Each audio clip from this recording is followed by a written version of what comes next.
লালগড় এই নামটা শুনে প্রথমে আপনাদের কি মাথায় এলো? একদম ঠিক, একটা রক্তাক্ত ইতিহাস, তাই তো, যার নেপথ্যের গল্পটা লুকিয়ে রয়েছে আরও গভীরে। ভারতের গণতান্ত্রিক যাত্রাপথে এক অদ্ভুত ছায়ার মতন থেকেছে এই মাওবাদী আন্দোলন। কেউ কেউ একে বলেন অভ্যন্তরীণ নিরাপত্তার সবচেয়ে বড় হুমকি, আবার কেউ বলেন গরিব আদিবাসীদের ন্যায্য অধিকারের আন্দোলন। বর্তমানে দেওয়ালে পিঠ ঠেকে গিয়েছে এই মাওবাদীদের। কেন্দ্রের কাছে সংঘর্ষ বিরতির আহ্বান জানিয়েছেন তারা, শান্তি চুক্তির আহ্বান জানাচ্ছেন। কিন্তু কেন এমন পরিস্থিতি তৈরি হলো? নেপথ্যে কোন কারণ? আর আসল প্রশ্নটা হলো, ওই মাওবাদীরা কি আদৌ ওই গরিবদের জন্য কোনো কাজ করেছে, নাকি ওই গরিব মানুষগুলোকে ঢাল বানিয়ে শুধুমাত্র নিজেদের স্বার্থ, নিজেদের অস্তিত্ব রক্ষা করে গেছে? বন্দুকের নল থেকে আলোচনার টেবিল, এই জার্নিটা কেমন ছিল? নমস্কার, আপনারা দেখতে শুরু করেছেন এডিটার্স ডায়েরি। আমি ভাস্কর দত্ত আরও একটি এপিসোডে আপনাদেরকে স্বাগত জানাই। আপনাদেরকে আরও একবার মনে করিয়ে দিই যে এই চলতি বছরের ফেব্রুয়ারিতেই মাওবাদী প্রসঙ্গে কেন্দ্রীয় স্বরাষ্ট্রমন্ত্রীর বক্তব্য।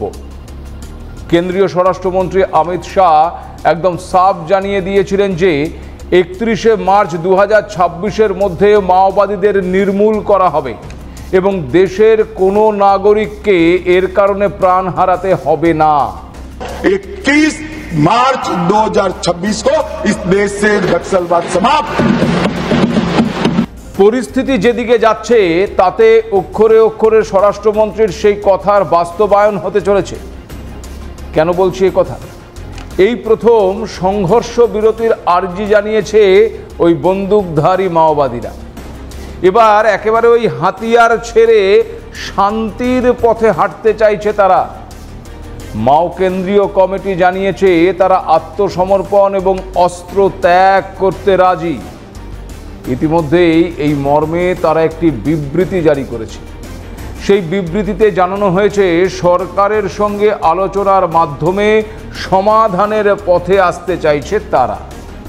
যদিও সেই আলোচনার পথে সরকার যেন কোনো রকম চালাকি না করে, সেই বার্তাও দেওয়া হয়েছে। একই সঙ্গে অস্থায়ী সংঘর্ষ বিরতির দাবিও জানানো হয়েছে ওই মাও বিবৃতিতে। জানা গেছে গত 15ই আগস্ট সরকারকে এই প্রস্তাব পাঠিয়েছিল মাওবাদীরা। 15ই আগস্ট থেকে 15ই সেপ্টেম্বর পর্যন্ত 1 মাস ধরে এই সংঘর্ষ বিরতি জারি রাখার আর্জি জানিয়েছিল মাওবাদীরা। মাওবাদীদের সাধারণ সম্পাদক অভয়ের নাম উল্লেখ করা হয়েছে ওই বিবৃতিতে। এছাড়াও ওই বিবৃতিতে বলা হয়েছে শান্তি আলোচনার যে প্রক্রিয়া দলের সাধারণ সম্পাদক বাসব রাজু শুরু করতে চেয়েছিলেন, সেটাই এবার তারা এগিয়ে নিয়ে যেতে চান। একই সঙ্গে প্রধানমন্ত্রী, স্বরাষ্ট্রমন্ত্রীর লাগাতার অস্ত্র সমর্পণের অনুরোধকে মান্যতা দিয়ে সমাজের মূল স্রোতে ফিরতে চাইছেন এবার ওই মাওবাদীরা। যদিও মোদী সরকারের পক্ষ থেকে মাওবাদীদের এই চিঠির কোনো জবাব কিন্তু এখনো পর্যন্ত দেওয়া হয়নি। কিন্তু প্রশ্ন হচ্ছে যে কি এমন হলো যে এই পরিস্থিতির মুখে পড়তে হলো ওই মাওবাদীদের? পরিসংখ্যান অনুযায়ী 2023 সালের ডিসেম্বর থেকে এখনো পর্যন্ত মাওবাদী দমন অভিযানে উল্লেখযোগ্য সাফল্য অর্জন করেছে নিরাপত্তা বাহিনী। নিকেশ করে দেওয়া হয়েছে 453 জন মাওবাদীকে, গ্রেপ্তার করা হয়েছে 1616 জনকে, আর আত্মসমর্পণ করেছে 1666 জন। অন্যদিকে তেলেঙ্গানা পুলিশ জানিয়েছে 2025 সালের শুরু থেকে এ পর্যন্ত 404 জন মাওবাদী নেতা আত্মসমর্পণ করেছে। এর মধ্যে রয়েছে বাংলায় নিহত ওই মাওবাদী নেতা মাল্লজুলা কোটেশ্বর রাও ওরফে কৃষণজির স্ত্রী পথৌলা পদ্মাবতী ওরফে সুজাতা ওরফে আবার কল্পনা। 4 দশকেরও বেশি সময় ধরে আত্মগোপন করেছিলেন এই কৃষণজির স্ত্রী। 1982 সাল থেকে তাকে হন্যে হয়ে খুঁজছে ছত্তিশগড়, তেলেঙ্গানা, ওড়িশা এবং মহারাষ্ট্রের নিরাপত্তা বাহিনী। এই পদ্মাবতীর মাথার দাম ছিল 1 কোটি টাকা। নিষিদ্ধ সংগঠনের দক্ষিণ আঞ্চলিক ব্যুরো সেক্রেটারি হিসেবে কাজ করছিলেন এই পদ্মাবতী। শীর্ষস্থানীয় মাওবাদী নারী নেতৃত্বদের মধ্যে অন্যতম মুখ এই পদ্মাবতী। এছাড়াও চলতি বছরের জানুয়ারিতে কৃষেনজির ভাতৃবধূ বিমলা চন্দ শ্রীরাম ওরফে তারাক্কাও মহারাষ্ট্রে আত্মসমর্পণ করেছেন। তিনি ছিলেন পিপলস লিবারেশন গেরিলা আর্মির একজন কমান্ডার এবং দণ্ডকারণ্যের জোনাল কমিটির নেত্রী। এবার কৃষেনজির মৃত্যুর এক যুগ পর পদ্মাবতীর আত্মসমর্পণ। নিঃসন্দেহে মাওবাদী আন্দোলনের এক পর্বের অবসান হতে চলেছে। এছাড়াও চলতি বছরের মে মাসে ছত্তিশগড়ের নারায়ণপুরে নিরাপত্তা বাহিনীর এনকাউন্টারে 30 জন নকশাল নিহত হয়েছিল, যার মধ্যে ছিলেন শীর্ষ নকশাল নেতা নামবালা কেশব রাও ওরফে বাসব রাজু। 1970 সাল থেকে সক্রিয় এই বাসব রাজুর মাথার দাম ছিল 1 কোটি টাকা। এরপর ছত্তিশগড়ের বস্তারের জঙ্গলে যৌথ বাহিনীর এনকাউন্টারে নিহত হন কুখ্যাত মাওবাদী নেতা সাকেত, যার মাথার দাম ছিল 8 লক্ষ টাকা। তারপর জুন মাসে নিরাপত্তা বাহিনীর সঙ্গে সংঘর্ষে খতম হয় আরও এক শীর্ষস্থানীয় মাওবাদী নেতা সুধাকর, যার মাথার দাম ছিল আবার 50 লক্ষ টাকা। এছাড়াও এই সেপ্টেম্বরের ঝাড়খণ্ডে হাজারিবাগের জঙ্গলে যৌথ অভিযান চালিয়ে সংঘর্ষে নিকেশ হয় 3 মাওবাদী, যার মধ্যে ছিলেন মাওবাদী কেন্দ্রীয় কমিটির সদস্য সহদেব সোরেন, যার মাথার দাম ধার্য করা হয়েছিল আবার 1 কোটি টাকা। লাগাতার অভিযানের চাপে অবশেষে কি তাহলে দেওয়ালে পিঠ ঠেকতে শুরু করেছে এই মাওবাদীদের? একের পর এক মাওবাদীর শীর্ষ নেতৃত্বের মৃত্যু কি ভিত নাড়িয়ে দিয়েছে তাদের? কিন্তু প্রশ্ন হলো যে কিভাবে মাওবাদীরা এই জায়গায় এসে পৌঁছলো? এই উত্তর খুঁজতে গেলে ফিরতে হবে একটু ওই অতীতের পথে। ফিরে যেতে হবে সেই 60-এর দশকে, যে সময় ভারতের রাজনীতিতে এক নতুন অধ্যায় শুরু করেছিল নকশাল আন্দোলন। এখানে ভূমিহীন আদিবাসী কৃষকরা জমির দাবি নিয়ে বিদ্রোহে ফেটে পড়ে। তাদের নেতৃত্বে ছিলেন চারু মজুমদার, কানু সান্যাল এবং জঙ্গল এলাকার আদিবাসীরা। তাদের দাবি ছিল যারা বছরের পর বছর জমিতে চাষ করে সেই জমির মালিকানা তাদেরই হোক। কিন্তু পুলিশ দমন শুরু হতেই আন্দোলন হঠাৎ বিস্ফোরণের মতন ছড়িয়ে পড়ে। বাংলার বিশ্ববিদ্যালয়ের ছাত্রছাত্রী বুদ্ধিজীবীরা এই আন্দোলনের সঙ্গে যুক্ত হতে থাকেন। জন্ম হয় নকশাল আন্দোলনের, যা পরবর্তীকালে ভারতের সর্বত্র ছড়িয়ে পড়ে। চীনের নেতা মাও সেতুং বলেছিলেন, গ্রাম থেকেই শহর দখল করো। আর এই তত্ত্বই ভারতের নকশালপন্থীরা নিজেদের রণনীতি হিসেবে গ্রহণ করেছিল। তাদের দৃঢ় বিশ্বাস ছিল সংসদীয় গণতন্ত্র কখনো গরিব মানুষের সমস্যা মেটাবে না, তাই সশস্ত্র বিপ্লবই তাদের একমাত্র পথ। 1970-এর দশকে কলকাতা এবং পশ্চিমবঙ্গে নকশাল আন্দোলন একটা হিংস্র রূপ নিয়েছিল। বিশ্ববিদ্যালয়ের পড়ুয়া, বস্তির গরিব মানুষ কম বেশি প্রায় সবাই এই হিংসার সঙ্গে জড়িয়ে গিয়েছিল। চীনা কমিউনিস্ট নেতা এবং প্রতিষ্ঠাতা মাও সেতুংয়ের স্লোগান বন্দুকের নলই ক্ষমতার উৎস। সেই স্লোগানকে ভারতে জনপ্রিয় করে তুলেছিলেন নকশাল নেতা এই চারু মজুমদারি। একটা সময় চারু মজুমদার গ্রেপ্তার হয়ে জেলে গেলেও দীর্ঘ সময় ধরে এই আন্দোলন ছড়িয়ে পড়ে বহু ভাগে। বছরের পর বছর ধরে আন্দোলনের বিস্তার ঘটতে থাকে। এই সশস্ত্র আন্দোলন টিকেছিল মূলত 3টি কারণে। প্রথমত, স্থানীয় জনগণের একটা সহানুভূতি। যেখানে সরকার পৌঁছতে ব্যর্থ হয়েছিল সেখানে মাওবাদীরা স্থানীয় সমস্যা সমাধান করে দেওয়ার প্রতিশ্রুতি দিত। দ্বিতীয়ত, বন এবং পাহাড়ের দুর্গম ভৌগোলিক সুবিধে কাজে লাগিয়ে গেরিলা যুদ্ধ চালানোর দক্ষতা। আর তৃতীয়ত, দেশের শাসন ব্যবস্থার দুর্বল দিক এবং উদাসীনতাকে কাজে লাগিয়ে তাদের প্রভাব ছড়িয়ে দিয়েছিল। 2004 সালে জন্ম নেয় সিপিআই মাওবাদী নামের একটি সংগঠন, যে সংগঠনকে ভারতের সন্ত্রাসী সংগঠন হিসেবে বেআইনি কার্যকলাপ আইনের অধীনে মনোনীত করা হয়।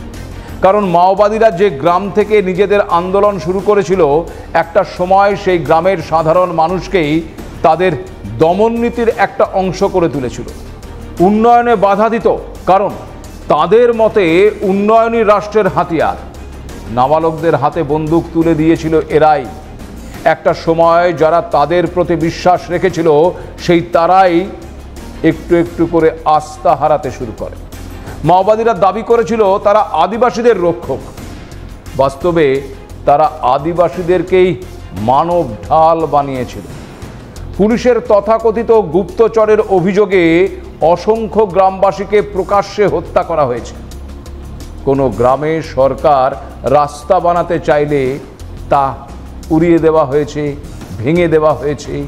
স্কুল এবং স্বাস্থ্যকেন্দ্র নির্মাণে বাধা দেওয়া হয়েছে, কারণ এগুলো থাকলে সেনা এবং পুলিশের যাতায়াত সহজ হবে। সাধারণ মানুষ তাদের জীবনযাত্রার মানকে উন্নত করে ফেলবে।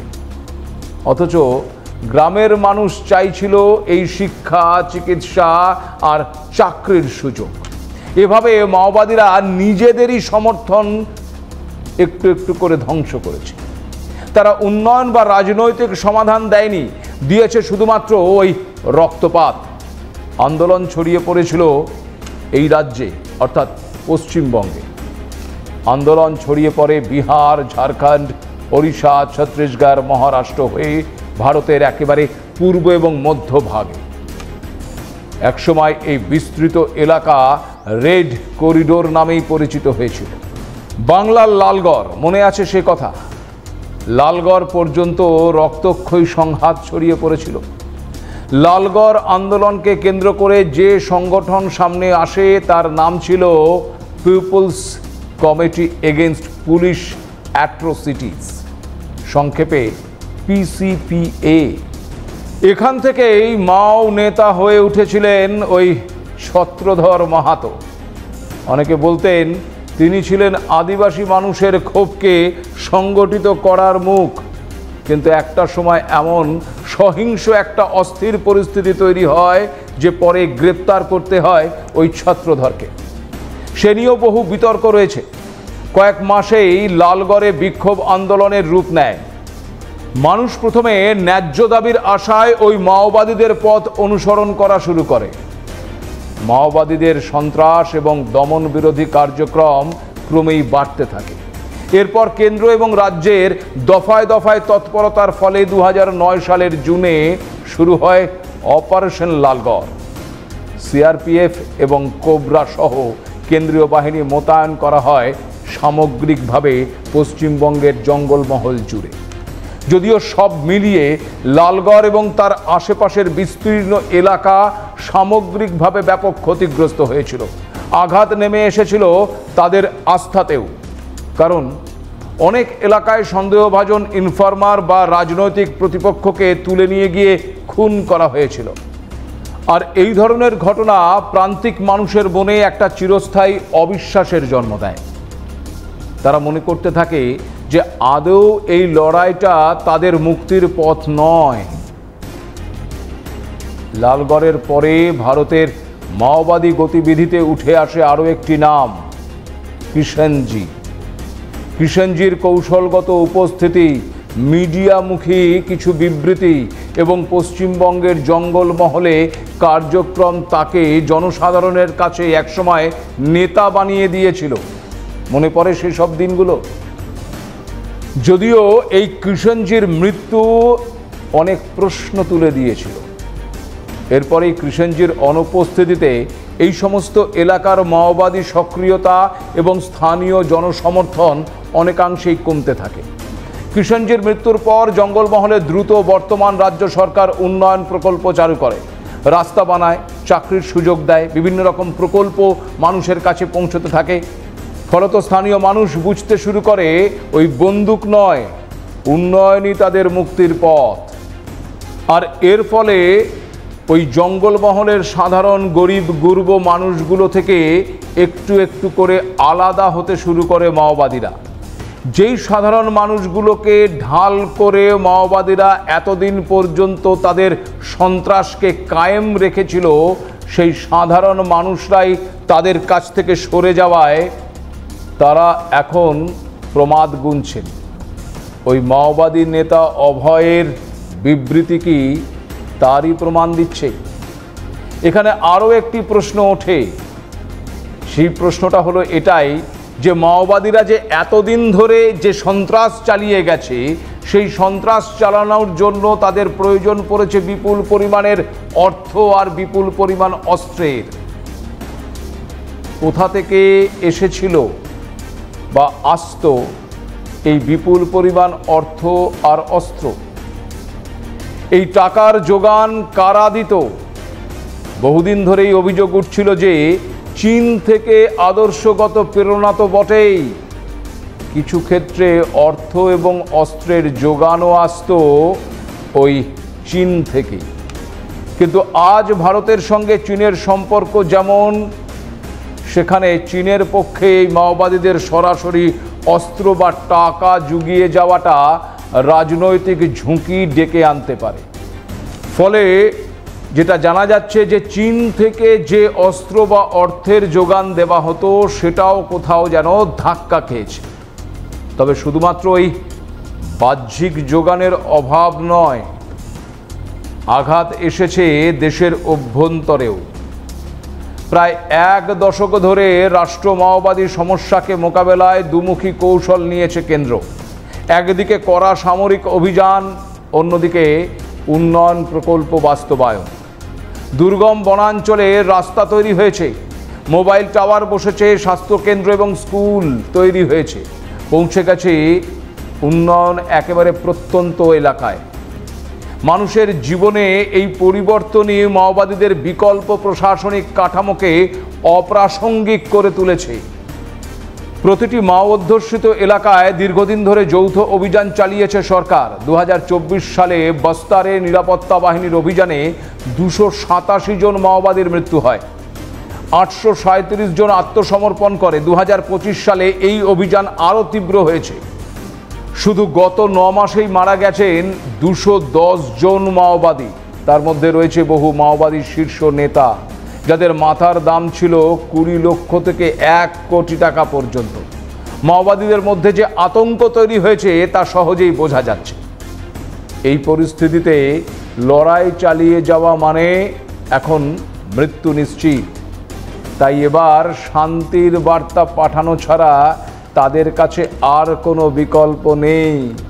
আর এটাই সত্যি যে ওই গ্রামের মানুষও আর বন্দুক নয়, এখন উন্নয়ন চাইছে। চারু মজুমদারের সেই স্বপ্নের গ্রাম ঘিরে শহর দখল আজ ভারতীয় বাস্তবতায় কার্যকর হয়নি। চীনের মাও সেতুংয়ের স্লোগান ভারতের গ্রাম্য জীবন একসময় নিজেরাই দূরে ঠেলে দিয়েছে। গ্রাম দখল তো দূরের কথা, গ্রামের মানুষের মন দখল করতে পারেনি এই মাওবাদীরা। আজ মাওবাদীরা বলছে তারা আলোচনা চায়। সরকার চাইলে ভিডিও কলের মাধ্যমে আলোচনা চালাতে প্রস্তুত তারা। কিন্তু সরকারও স্পষ্ট জানিয়ে দিয়েছে যে 2026 সালের মার্চের মধ্যে মাওবাদ মুক্ত ভারত গড়া হবে। এখন প্রশ্ন হচ্ছে, সরকার আদৌ তাদের এই শান্তির বার্তা গ্রহণ করবে কি, নাকি যেই অভিযান চলছে সেই অভিযানে মাওবাদকে সম্পূর্ণ নিকেশ করা হবে? কারণ সরকার মনে করে মাওবাদীরা বারবার শান্তির নামে সময় নিয়েছে নতুন করে সংগঠন গড়ে তোলার। ফলে একটা সন্দেহ তাই থেকেই যাচ্ছে। আবার মাওবাদীরাও আশঙ্কা করছে সরকার আলোচনার নামে চালাকি করতে পারে। যাই হোক না কেন, বাস্তব সত্যটা হলো মাওবাদীরা আর জনতার ভরসার প্রতীক নয়। মাওবাদীদের পতন শুরু হয়েছিল সেদিন থেকেই, যেদিন গ্রামবাসীরা বুঝতে পেরে গিয়েছিল যে মাওবাদীরা মূলত তাদেরকে ঢাল বানাচ্ছে। কৃষ্ণজির মৃত্যু তার প্রতীকী মুহূর্তও বটে। আদিবাসী বা গ্রামীণ মানুষের সামনে এখন বিকল্প আছে রাজনৈতিক অংশগ্রহণ, সামাজিক আন্দোলন, উন্নয়ন প্রকল্পের দাবি। ফলে বন্দুকের পথ আকর্ষণ হারিয়েছে। এই বাস্তবতায় মাওবাদী আন্দোলনের পতনের মূল ইতিহাস হয়ে থাকবে। একসময় যাদের হাতে ছিল ভয়ঙ্কর সন্ত্রাস, আজ তারা বলছে আলোচনার টেবিলে বসতে চাই। ইতিহাসের বৃত্ত কি তবে এবার সম্পূর্ণ হতে চলেছে? ভারত থেকে সমূলে উৎখাত হতে চলেছে মাওবাদীরা। এর উত্তর অবশ্যই সময় দেবে। আজ এ পর্যন্তই, নমস্কার।